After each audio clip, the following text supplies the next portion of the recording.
Au pied des immeubles, des chevaux. Tout au long du parc de la Chésine se côtoient promeneurs, joggeurs et cavaliers de tous âges, valides et handicapés. Le jeudi démarre toujours de la même manière, par l'accueil des pensionnaires du Jardin des Poupies, une crèche spécialisée dans l'accueil des enfants de 0 à 6 ans souffrant de différents troubles moteurs et mentaux. C'est pas une moto, c'est pas un vélo, c'est pas une mobilette. T'as déjà fait, Oscar C'est un animal. Accompagnés d'une psychomotricienne et d'une aide médico-psychologique, Richka et Mao démarrent l'équitation. Un premier contact qu'il ne faut pas rater. Les réactions des enfants sont observées, analysées pour ajuster le cours et ne pas créer de blocage. Car les professionnels le savent bien, le cheval peut apporter énormément à ces deux fillettes polyhandicapées. Quand on commence en septembre, on se dit bon, on essaye.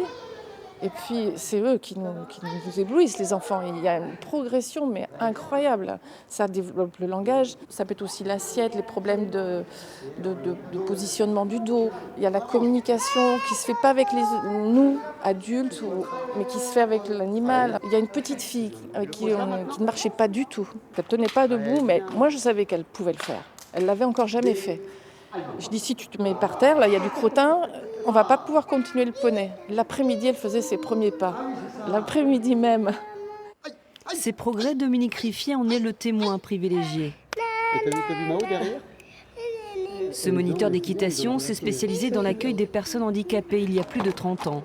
Et il connaît le long parcours de ces cavaliers comme Benjamin, qui souffre de lésions cérébrales.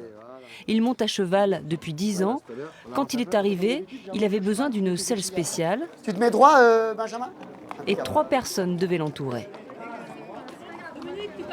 Quand je travaille avec ce genre de public, je ne change pas ma démarche pédagogique par rapport aux enfants, aux ados. Voilà.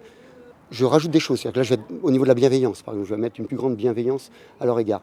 La progression est plus lente, et c'est là où ça devient important. Notre œil à nous, c'est que le moindre petit progrès, nous, on va le souligner.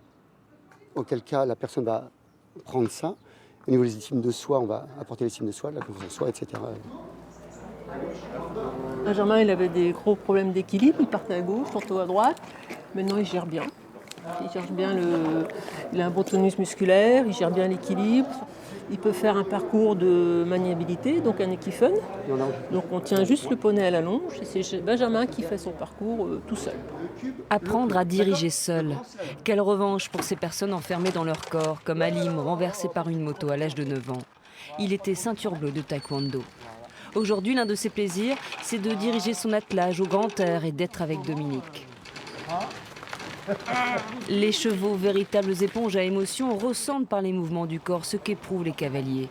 Ils les aident à mieux se connaître, à progresser et surtout ils leur procurent un immense plaisir, loin du cadre médical dans lequel vivent les personnes lourdement handicapées.